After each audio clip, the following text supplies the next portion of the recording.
मैं नारायण स्वामी की ओर से आप सभी भक्तजनों को मेरा नमस्कार।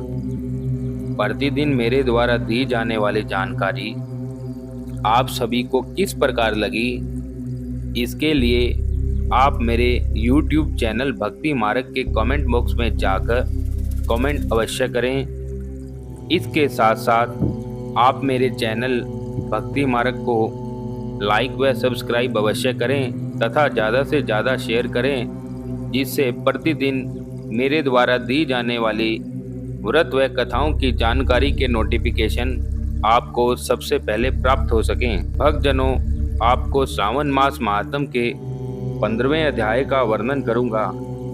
इससे पिछले अध्याय में हमने नाग पंचमी व्रत के महात्म को जाना था। चलिए सबसे पहले यह जान लेते हैं कि 15वें अध्याय में किस कथा का तथा किस व्रत के बारे में श्रवण करेंगे। श्रावण मास महात्म के इस अध्याय में हम सुपोदन नामक व्रत व अर्क विवाह विधि को सुनेंगे। साथ ही यह जानेंगे कि यह व्रत किस तिथि को किया जाता है तथा इस व्रत को करने से क्या फल प्राप्त होता है। इसके साथ साथ अध्याय पूर्ण हो जाने के बाद भगवान शिव से संबंधित एक कथा का श्रवण भी करेंगे।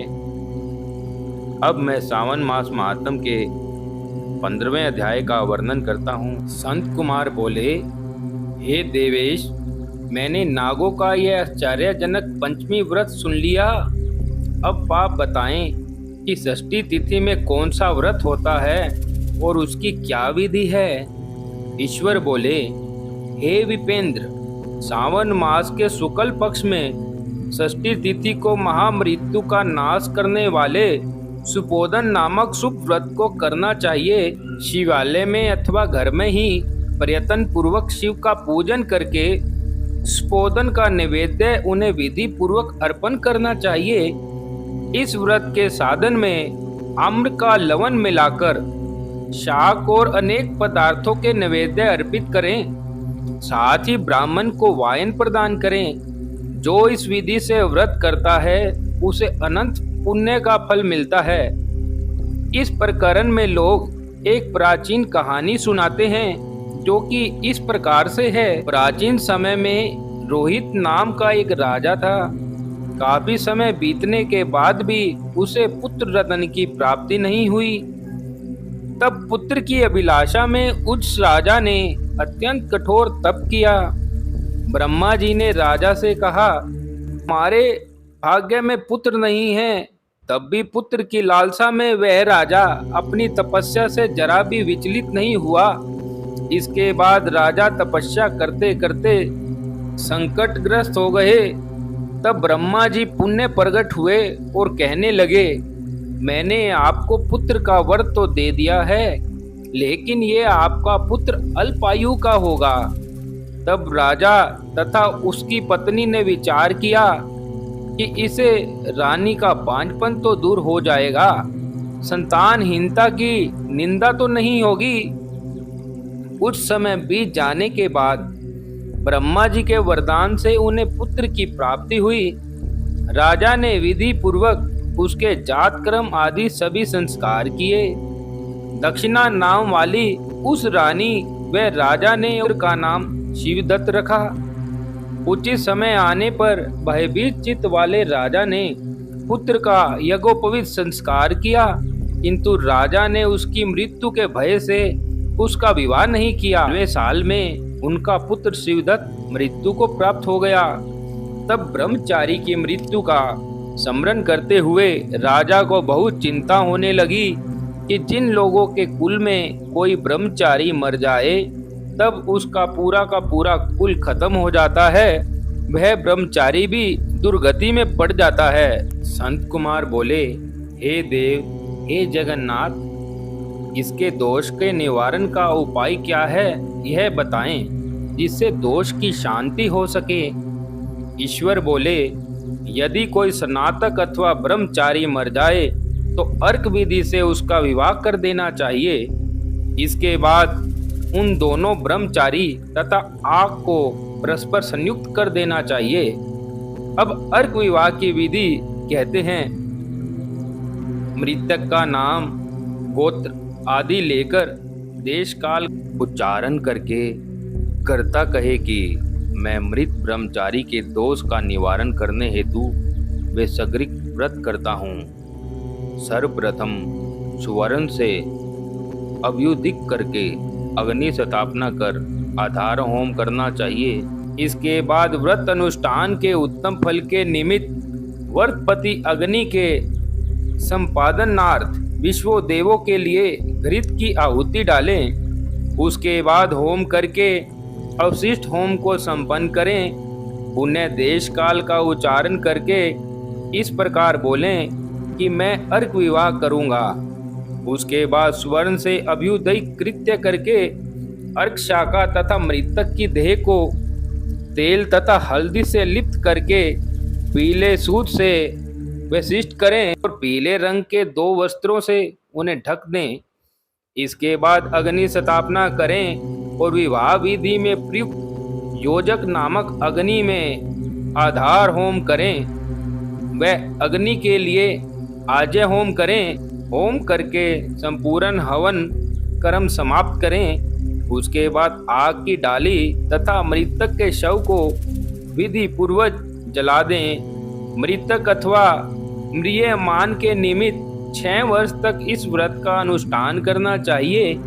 इस अवसर पर 30 ब्रह्मचारियों को नवीन कोपिन वस्त्र प्रदान करने चाहिए और हस्त प्रमाण अथवा कान तक लंबाई वाले दंड तथा कृष्ण मृग चरम भी प्रदान करने चाहिए।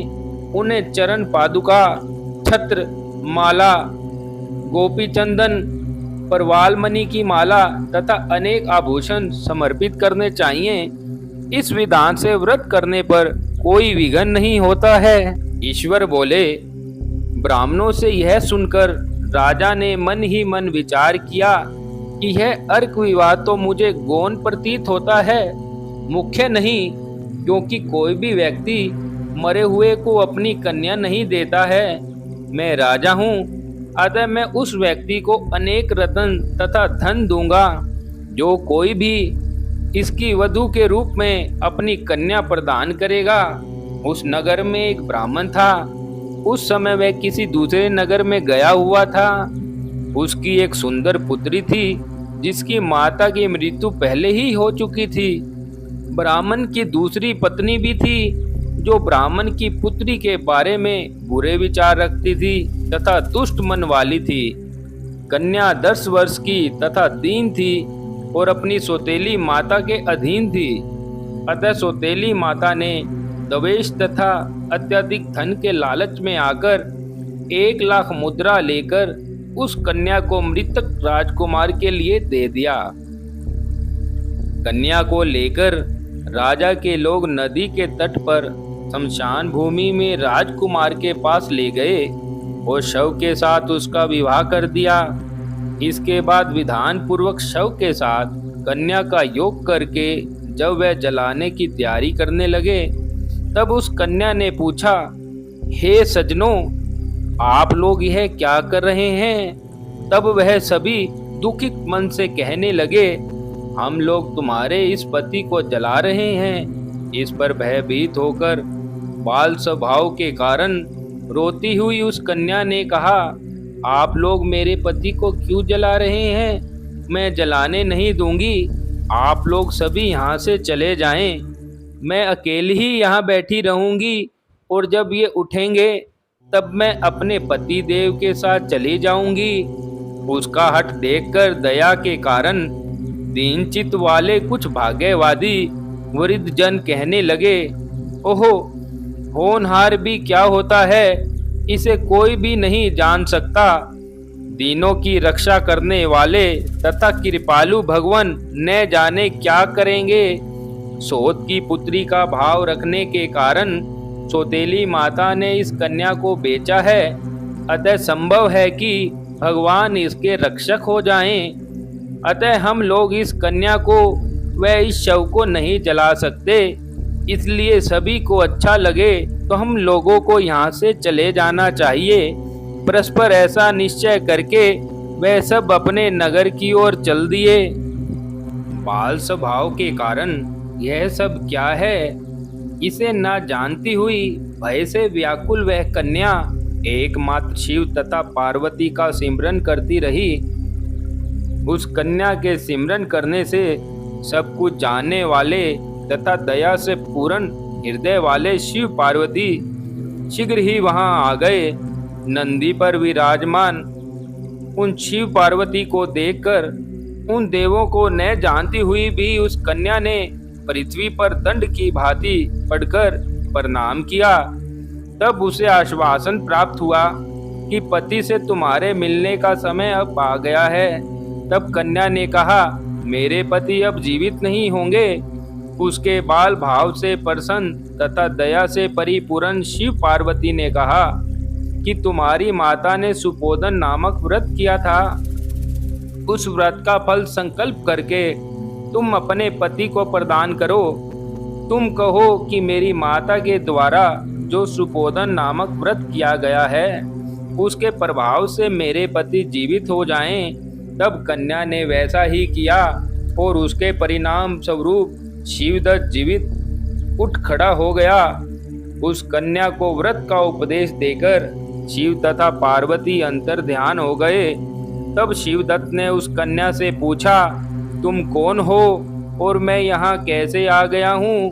तब उस कन्या ने पूरा वृतांत सुनाया और रात हो गई। प्रातः होने पर नदी के तट पर गए लोगों ने राजा को वापिस आकर कहा कि हे राजन, आपका पुत्र व पुत्रवधू नदी के तट पर स्थित हैं। विश्वस्त लोगों से यह बात सुनकर राजा बहुत खुश हुए। वह हर्ष भेरी बजवाते हुए नदी के तट पर गए। सभी लोग प्रसन्न होकर राजा की प्रशंसा करने लगे। वह बोले, हे राजन, मृत्यु के घर गया हुआ आपका पुत्र पुण्य लौट आया है। इस पर राजा पुत्र वधू की प्रशंसा करने लगे और बोले कि आप लोग मेरी प्रशंसा क्यों कर रहे हो? मैं तो भाग्यहीन तथा अधम हूँ। धन और सौभाग्यशाली तो यह मेरी पुत्र वधू है, क्योंकि इसी के पुण्य प्रभाव से मेरा पुत्र जीवित हुआ। इस प्रकार अपनी पुत्र वधू की प्रशंसा करके राजा ने दान तथा सम्मान के साथ श्रेष्ठ ब्राह्मणों का पूजन किया। हे वत्स, इस प्रकार मैंने आपसे यह सुपोदन नामक व्रत कहा है। इसे 5 वर्ष तक करने से अनंतर उद्यापन करना चाहिए। पार्वती तथा शिव की प्रतिमा का प्रतिदिन पूजन करना चाहिए और प्रातःकाल आम के पल्लवों के साथ चरु का होम करना चाहिए। साथ ही नैवेद्य तथा वायन अर्पित करना चाहिए। मनुष्य यदि व्रत की बताई गई विधि के अनुसार आचरण करे तो वह दीर्घजीवी पुत्र प्राप्त करके मृत्यु के बाद शिवलोक को जाता है।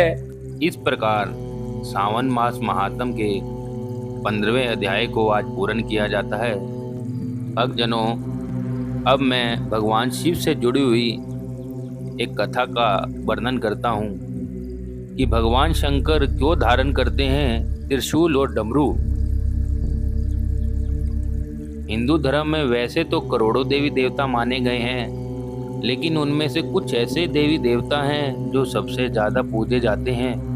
इन्हीं देवताओं में से एक हैं भगवान शिव, जिनमें आस्था रखने वाले लोगों की कोई भी कमी नहीं है। कहते हैं कि स्वभाव से भोले होने के कारण इनका एक नाम भोलेनाथ पड़ा था। कहा जाता है कि जहाँ भगवान ब्रह्मा पृथ्वी के सर्जन करता है, भगवान विष्णु पालनहार हैं, तो वहीं शिव विनाशक की भूमिका में हैं। पुराणों के अनुसार भगवान शिव अपने शरीर पर विभिन्न प्रकार की वस्तु धारण करते हैं, जैसे गले में सर्प, मस्तक पर चंद्रमा और जटाओं में गंगा, हाथ में त्रिशूल और डमरू। इन सब के पीछे कोई ना कोई रहस्य छिपा हुआ है। तो आज हम शिव के त्रिशूल और डमरू धारण करने के पीछे की कहानी को जानेंगे। भगवान शिव के हाथों में डमरू की कहानी बड़ी ही रोचक है। कहा जाता है कि सृष्टि के आरंभ में जब देवी सरस्वती प्रकट हुई, तब देवी ने अपनी वीणा के स्वर से सृष्टि में ध्वनि को जन्म दिया। लेकिन इस ध्वनि में न तो कोई सुर था और न ही संगीत। सृष्टि के आरंभ से ही आनंदित शिव जी ने जैसे ही नृत्य आरंभ किया और 14 बार डमरू बजाया, तभी उनके डमरू की ध्वनि से व्याकरण और संगीत के धनद ताल का जन्म हुआ। इसी वजह से शिव के हाथों में सदैव डमरू रहता है। कहा यह भी जाता है कि सृष्टि में संतुलन के लिए इसे भगवान शिव अपने साथ लेकर प्रकट हुए थे। बताता हूँ कि भगवान शिव के हाथ में त्रिशूल कैसे आया। इसके पीछे की मान्यता है कि सृष्टि के आरंभ में ब्रह्मा नाद से जब शिव प्रकट हुए तो साथ ही रज, तम और सत ये तीनों गुण भी प्रकट हुए। यही तीनों गुण शिवजी के 3 शूल यानी त्रिशूल बने। इन तीनों के बीच सामंजस्य बनाए बिना सृष्टि का संचालन कठिन था। इसलिए शिव ने त्रिशूल रूप में इन तीनों गुणों को अपने हाथों में धारण कर लिया। कहा जाता है कि महादेव का त्रिशूल प्रकृति के 3 प्रारूप आविष्कार, रख रखाव और तबाही को भी दर्शाता है। साथ ही तीनों काल, भूत, वर्तमान और भविष्य भी इस त्रिशूल में समाते हैं। ओम नमः शिवाय।